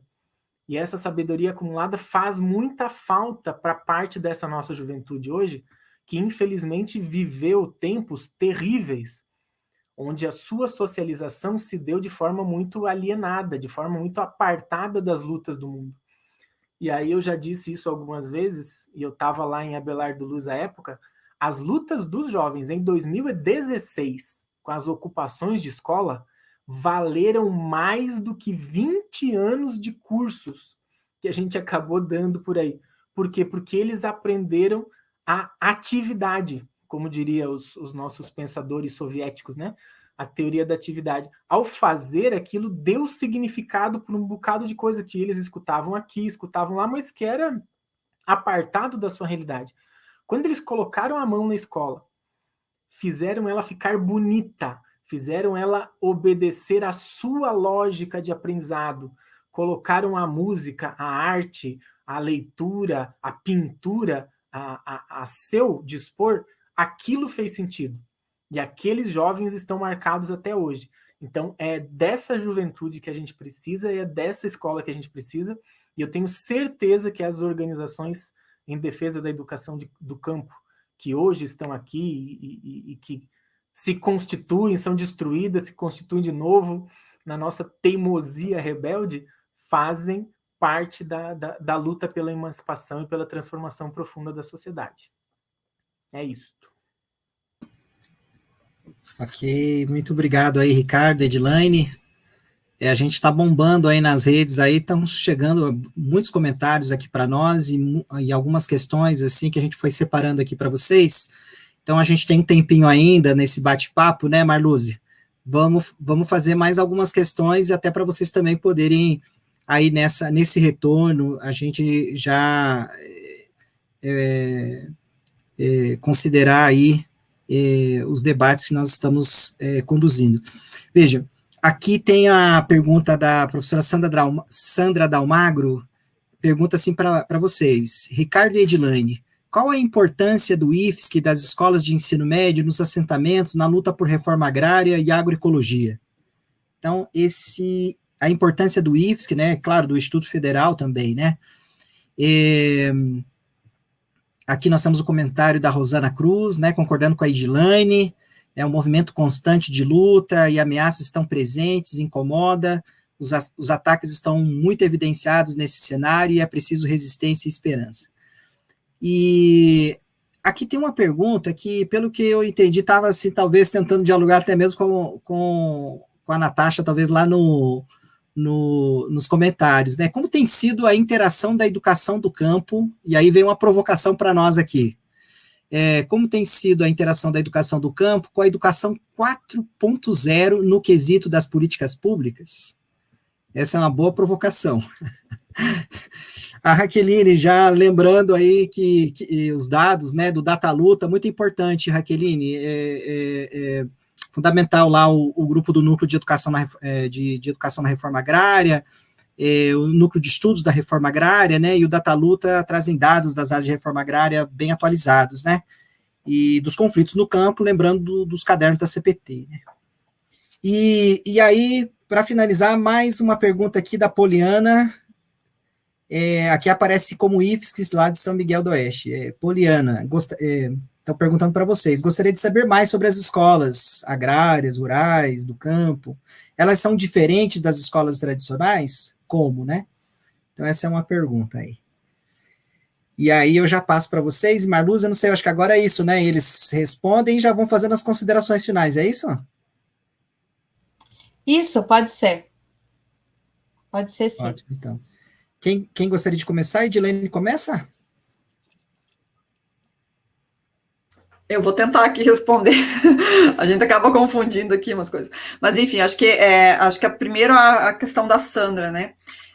Qual a importância de ter escolas, né, em assentamentos de reforma agrária? Acho que a gente pode começar dizendo que, veja, embora a gente, do ponto de vista do ensino médio, anteriormente eu falei, né, nós temos 5 escolas de ensino médio só no estado de Santa Catarina. Então, o fato de não ter escolas no campo significa, né, esses jovens não estão mais no campo, eles já estão no processo de migração. Então, quer dizer, como que a gente fortalece o sentido de ter essas escolas do campo e ampliação desses espaços, né?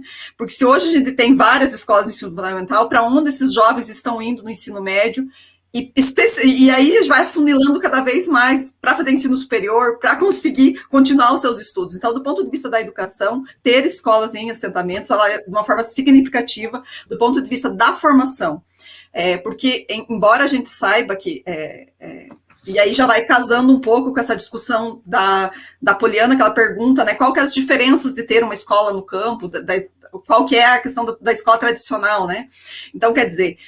E também outra coisa, né? Acho que já a Liane tentando responder as duas questões. O fato da escola estar no campo não significa que ela tenha a identidade do campo.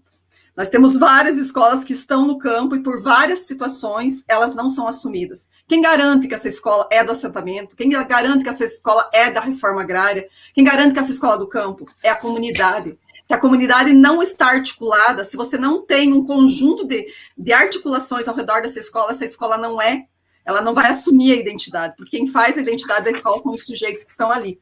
Sejam eles professores, alunos, a comunidade de forma geral, através dos próprios conselhos, né? Então, quer dizer, A gente precisa fortalecer esses espaços, eles precisam continuar existindo, e o que garante isso tem sido a comunidade.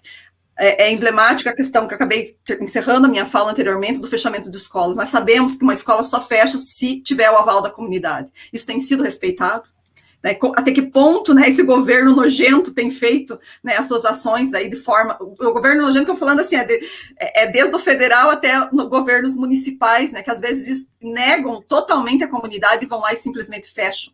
Então, quer dizer, são várias questões que estão envolvidas, e o que garante... E aí, como eu estava falando, a escola tradicional... então, por isso que eu digo, tem escolas que estão no campo e elas são tradicional, porque tem todas essas forças. O que a gente tem procurado pautar nas nossas escolas, que a gente assume enquanto identidade do campo, e que tem essa perspectiva, é um outro modelo de educação, que pense esse sujeito como a formação dele, não só do cognitivo, porque o que as escolas hoje focam, né, no tempo aula, né, no tempo que você está ali trabalhando o cognitivo da criança, né, do jovem. O que a gente fala é que esse sujeito tem muito mais a ser formado, a gente precisa pensar nele nas suas múltiplas dimensões. E talvez acho que é essa a nossa grande diferença, de entender esse sujeito não como um sujeito que chega ali para ser depositado conhecimento, mas sim como um processo de construção desse conhecimento. Então, acho que é nessa perspectiva que a gente tem trabalhado, e as escolas do campo, cada uma com a sua identidade, mas também com as suas possibilidades, tem feito processos pedagógicos diferenciados. Então, eu vou falar a partir da escola que eu trabalho na Escola Paulo Freire, que fica aqui em Abelardo Luz. Nós somos em 2 escolas do campo, e a gente trabalha a partir dos complexos de estudo, que tem aí uma vertente, né, tem uma base na perspectiva da pedagogia socialista, dos complexos de estudo, que tem base lá na Rússia, do período, né, revolucionário, 1917 a 1931. Então, quer dizer, eles construíram uma proposta, e que o Movimento Sem Terra já tem feito isso já há alguns anos, o processo de atualização dessas propostas. Isso se implanta, né, de forma definitiva, estática, na verdade não, né? As coisas vão acontecendo conforme as possibilidades que o espaço nos dá. Mas os princípios principais que a gente tem defendido, aqueles que a gente acabou de colocar, né, também na fala, quer dizer, o princípio da auto-organização, esses sujeitos, os estudantes precisam se sentir parte dessa escola, eles precisam ser sujeitos atuantes do processo, pensar sobre o processo pedagógico que está ali, né, sobre o processo de gestão democrática, né? O trabalho como princípio educativo, pensar a relação do conteúdo com a realidade e com a atualidade. Então, são algumas questões que estão colocadas em pauta quando a gente pensa a organização do trabalho pedagógico em escolas, né? No caso, estou falando a partir da escola que eu trabalho, né? Que é uma escola de assentamento e que se assume enquanto identidade, né? De uma escola de reforma agrária. Então, não sei, e em relação, acho que só para, já acho que me estendi nessa questão ali, mas acho que só para dizer, a educação 4.0, né? Bom, os dados a gente falou, que escolas têm internet na escola, então como é que você fala nesse diálogo com a tecnologia, né? Com essa questão da indústria, com essa perspectiva, né, da indústria e da tecnologia, numa escola que às vezes a gente não tem nem acesso a uma biblioteca de qualidade, né? Então, quer dizer, falta muito ainda para a gente poder discutir essa questão aqui, né? Acho que estamos ainda bastante à margem, né? Tanto do ponto de vista do acesso e também, enfim, acho que de repente o Ricardo ajuda mais ali, porque eu falei bastante, né?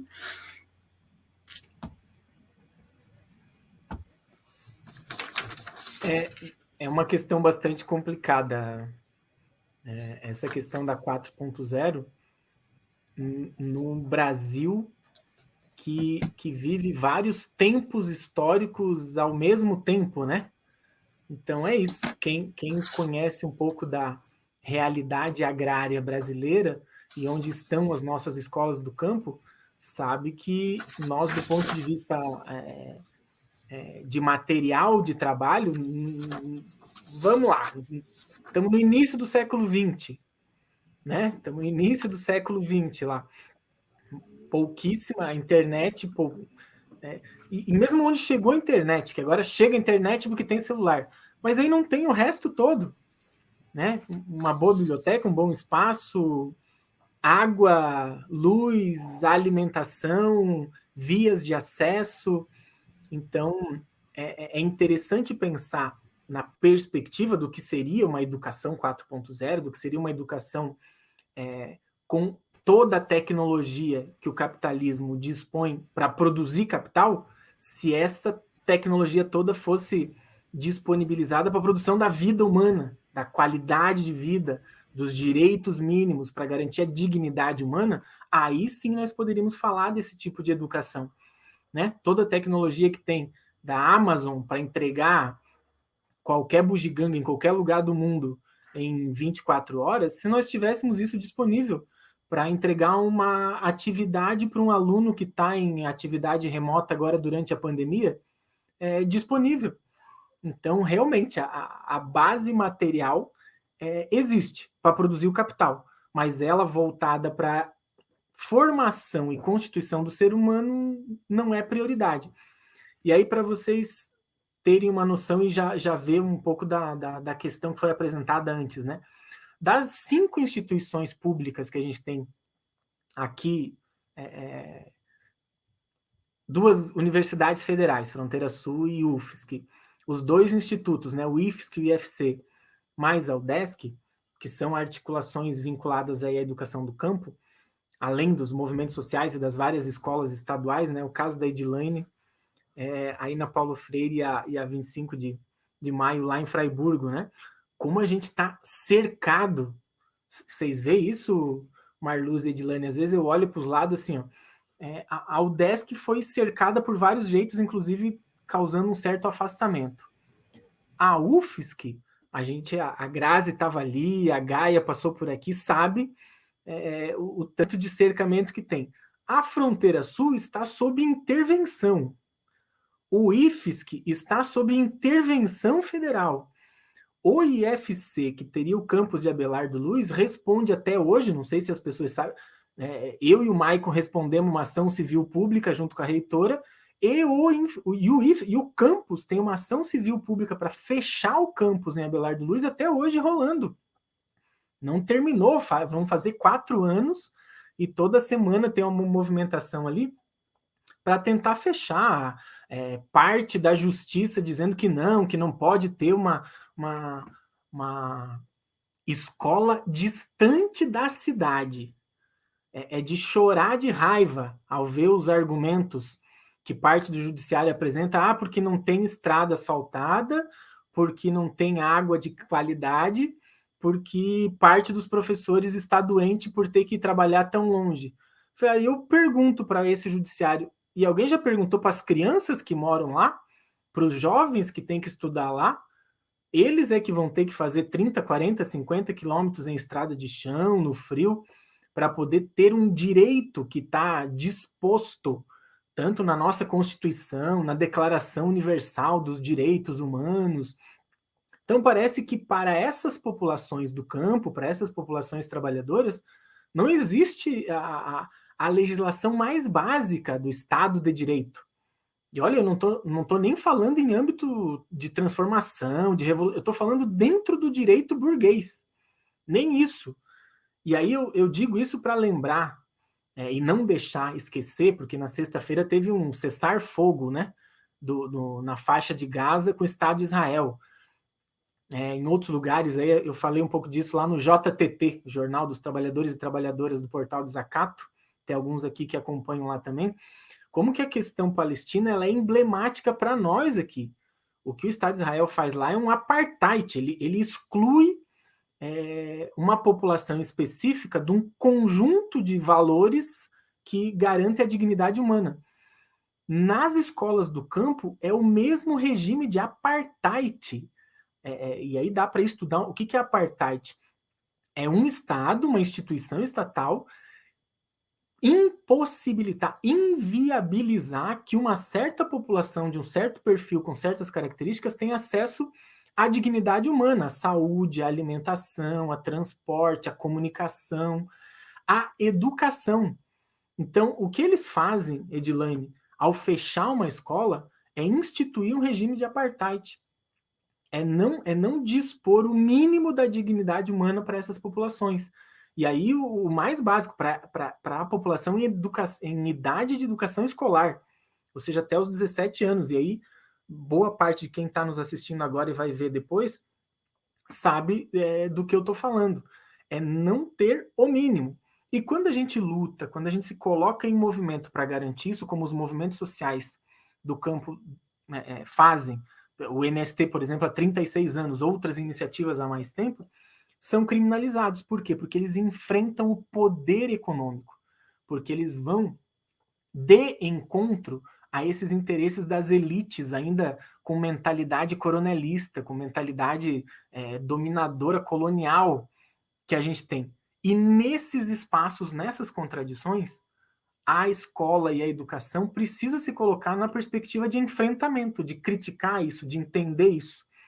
E eu lembro quando numa turma de pós-graduação em educação do campo, a nossa primeira turma de pós em educação do campo do IFC, a linha Abelardo Luz, nós tivemos que fazer uma reunião com os estudantes uma vez que o pessoal tava de saco cheio das coisas, estava difícil, e aí a gente teve que dar uma criticada e fazer uma autocrítica que nós, que defendemos a educação do campus, nós temos que ser muito mais disciplinados, nós temos que estudar muito mais, nós temos que trabalhar muito mais para fazer valer o que já vale para a elite, o que já vale para quem está na cidade.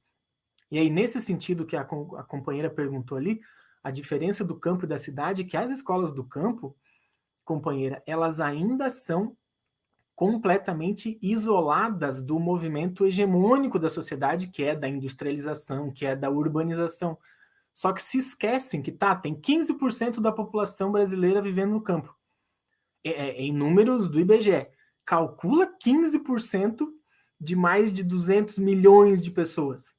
É gente pra caramba. Em termos absolutos, não parece. Aí se pegar os outros critérios lá do rural urbano, isso cresce muito.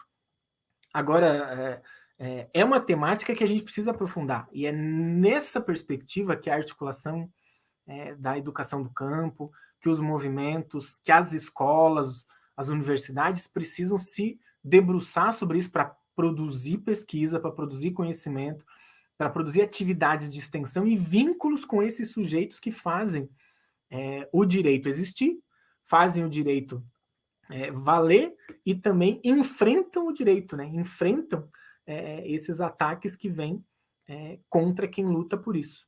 Então, novamente, são muitas questões para a gente debater. Eu agradeço a oportunidade, que essas jornadas continuem, que a gente possa nos encontrar mais vezes e organizar não só a resistência, mas também o nosso ataque, o nosso avanço em direção a conquistar.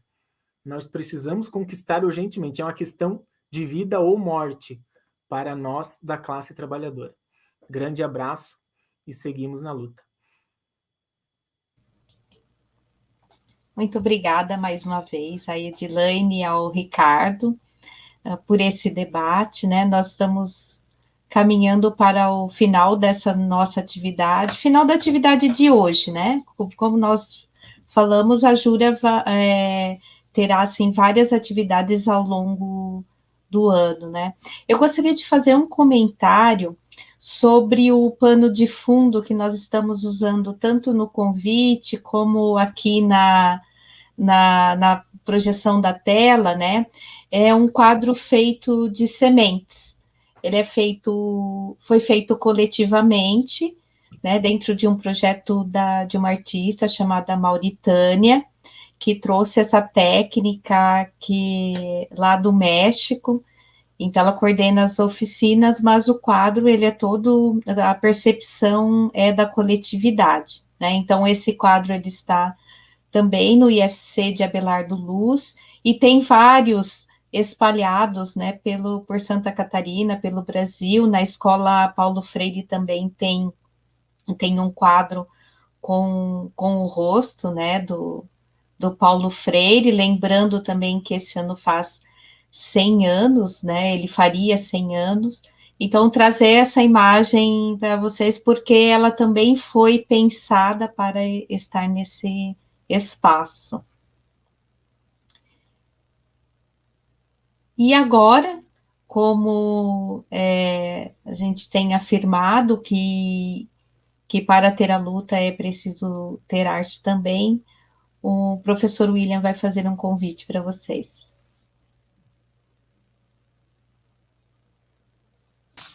Ok, Marluce, antes de a gente passar o vídeo, né, que a gente tem o vídeo e depois o encerramento.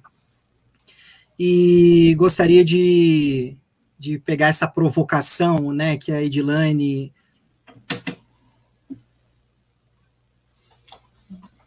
Acho que fechou seu... Acho que cortou um pouco o seu microfone no início da fala. Agora sim.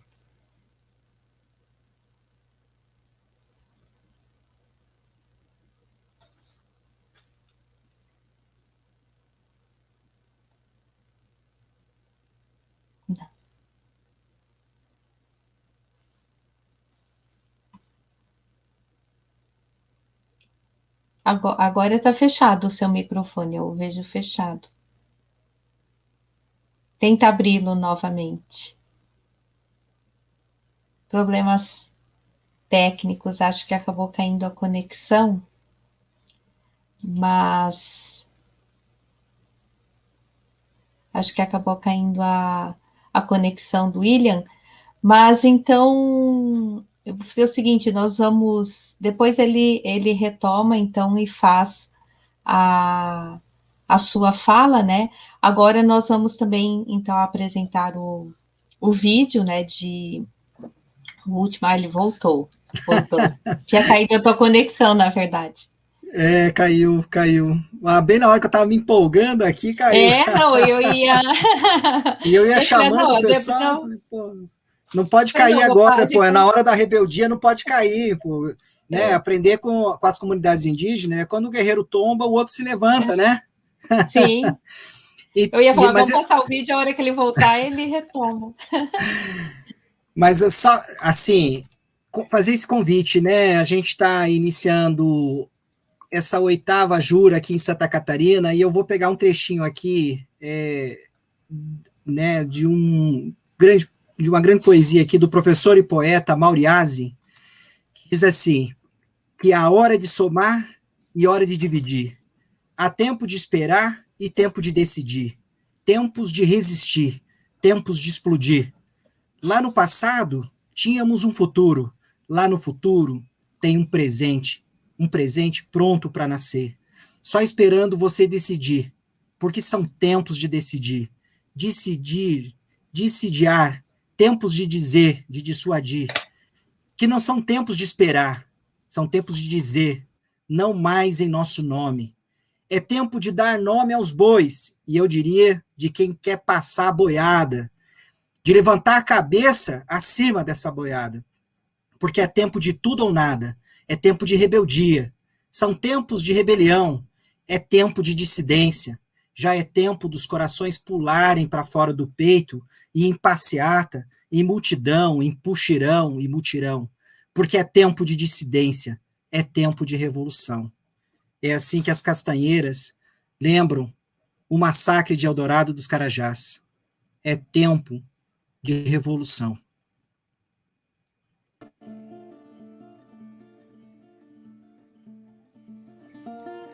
Chegamos na região sudeste do Pará, bem no início de abril de 1999, convidados pelo Movimento Sem Terra para criar um memorial.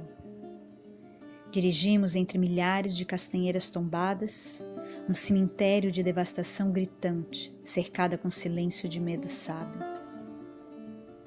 Paramos na poeira daquela curva do S, palco da chacina. As 19 cruzes de madeira, plantadas na noite de 17 de abril de 1996, tão frágeis e verdadeiras, nos silenciam. Choramos. Nenhum pássaro, nenhum vento. Raimundo, liderança dos acampados, explicou. Temos que romper o silêncio para conseguir justiça, mas queremos sensibilizar o país e o mundo para cuidar da Amazônia. Vi nada, mas ouvi tudo. Dona Rita, moradora na curva, contou. Fiquei 3 horas debaixo do colchão.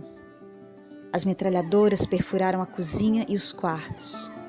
Quando saí, encontrei uma estrada de chinelos, sangue e destroços humanos. Queimaram as carteiras de identidade na rua, afastaram os corpos de mulheres e crianças e confiscaram os vídeos. O padre transformou a farmácia improvisada em um museu. Um artista local pintou a verdade. Trabalhadores assassinados nas costas. um túmulo escondido de mulheres e crianças até hoje não encontrado.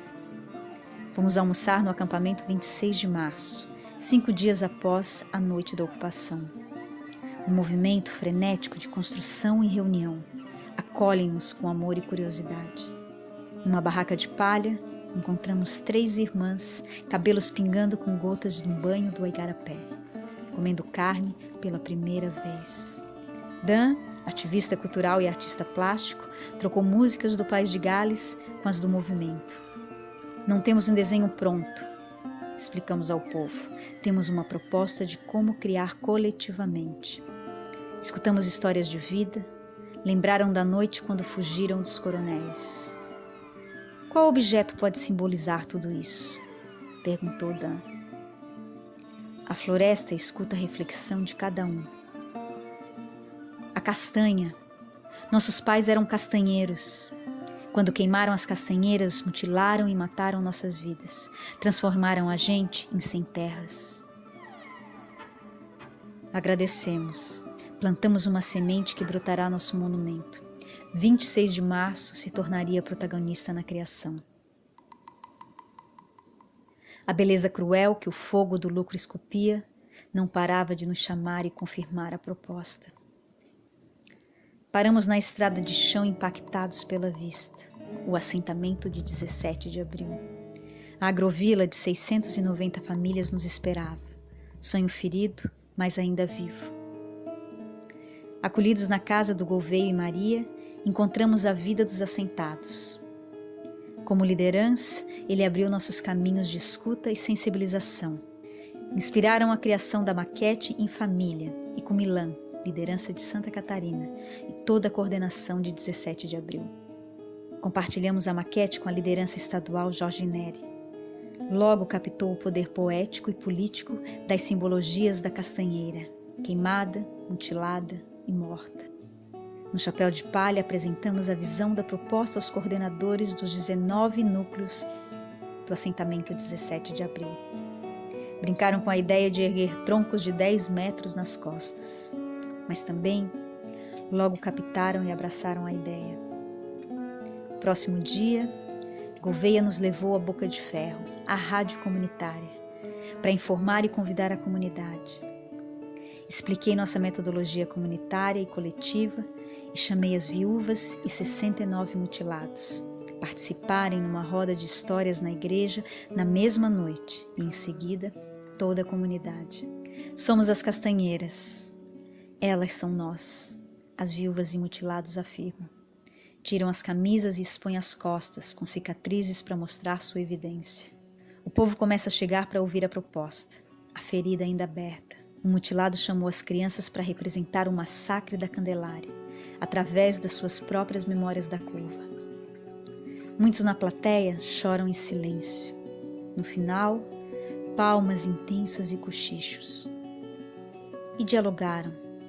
Vamos nomear os troncos? Deixa as 19 castanheiras anônimas, propõe o mutilado Josimar, para incluir todos os massacres dos povos e das florestas que estamos tentando proteger. Tem uma máquina? Perguntou uma jovem mãe na próxima manhã. Minha filha morreu nessa manhã. Tenho memórias, mas quero uma lembrancinha. A menina e seu esposo compõem o retrato. Morreu da gripe, 3 meses de idade. O massacre continua, Gouveia lamentou. Não conseguimos falar. No pátio da escola, a liderança Luiz sorriu. Nunca criamos um monumento, mas temos a experiência com as castanheiras. Vamos dividir em equipes, companheiros. Temos apenas uma semana até o dia 17 de abril. Juntos definimos os passos da produção do monumento, integrando a experiência da comunidade, anotando e organizando tudo numa velha porta. Querem participar na construção da história da região? Perguntamos nas salas da escola de madeira. Já escreveram sua própria história? Com castanheiras? A escola abraçou a visão da proposta. Cada criança motivada em fazer parte da história. Retratei a equipe gestora, cada pessoa ciente sobre o significado desse primeiro passo. Com bala na perna e cicatrizes no corpo, Josimar, ex-garimpeiro e líder dos mutilados, serra as castanheiras mortas e mutiladas escolhidas. Dentre as centenas de castanheiras queimadas, aprendemos nossos critérios. Deixa esse tronco, é diferente, tá chato. O que é um tronco chato? A equipe brincou. Não é poética, Dan tentou. Não chama atenção, o Josimar traduziu. Não abrirá a imaginação. Olham para o tronco e cai a ficha. Tem uma castanheira poética no meu lote, lembrou Luiz. Ao longo dos dias, dezenas de pessoas acharam castanheiras poéticas em casa. Antes de tocar e tirar as cruzes, confirmamos a decisão de transformá-las com os mutilados e as viúvas. Dan lembrou: o monumento questionará o mundo, mas perderá sua intimidade, para sempre. Cochichos tímidos. Aprovamos, disseram, mas vamos guardar e cuidar das cruzes. Quem sabe onde fica Porto Alegre? Eu perguntei. Umas duplas levantam as mãos. Salvador, Amazonas, Rio e Belém. Assim confirmamos a posição de cada tronco para definir o contorno do mapa do Brasil e a distância entre as castanheiras. Chamamos Índio, irmão de Osiel Alves Pereira e líder do MST, tirar a placa com os 19 nomes dos mortos para transformar o monumento. Aos 17 anos, seu irmão foi a vítima mais jovem do massacre. Essa pedagogia de cuidado permeia os passos mais brutos e pesados. Procuramos óleo queimado para proteger as castanheiras. Ficarão mais resistentes, Gouveia explicou. Os jovens logo se entregam, brincando, até quase tomando um banho de óleo. Enquanto que 2 muques erguem os troncos. 3 equipes adultas procuram pedras para encher os buracos de 2 metros quadrados. Queremos um monumento que aguente séculos. Os professores e jovens da 8ª série pintam 69 pedras de vermelho para lembrar dos 69 mutilados, às vezes escondidos e esquecidos, atrás da memória dos 19 mortos. As pedras abraçaram o altar no local do Pará, dentro do mapa. Vamos colocar uma bandeira do MST no topo de cada tronco, propôs um líder visitante. Vamos deixá-los sensibilizarem e questionarem todos que passam e visitam, respondem os mutilados. Vão começar a dialogar sobre a violência contra a natureza, contra nós, contra os povos indígenas e suas culturas. O líder escutou. Antes de voltar à agrovila tarde da noite para dormir, tiramos esse retrato da equipe da noite, exaustos, emocionados, mas quietamente realizados, até orgulhosos. Vamos pegar aquele tronco esculpido pelo fogo que espiamos no caminho à curva, disse o Josimar, para integrar no meio como nosso altar. Integramos a placa sagrada do monumento original. Voltamos para agradecer os acampados de 26 de março por sua colaboração suada e sua inspiração naquela primeira roda de cultura e história. Compartilhamos essas fotos na igreja de 17 de abril, narrando cada passo do processo com todas as gerações da comunidade. Percebemos tanta coragem, resiliência e criatividade. Tanto respeito coletivo, esperança, risada, lágrimas e novas histórias. A tragédia havia dado luz a um novo símbolo, criado coletivamente, plantado no imaginário popular amazônico, nacional e mundial. Quem teria imaginado a transformação de tanta dor em um caminho, um acampamento, uma escola de formação e esperança? Quem teria imaginado?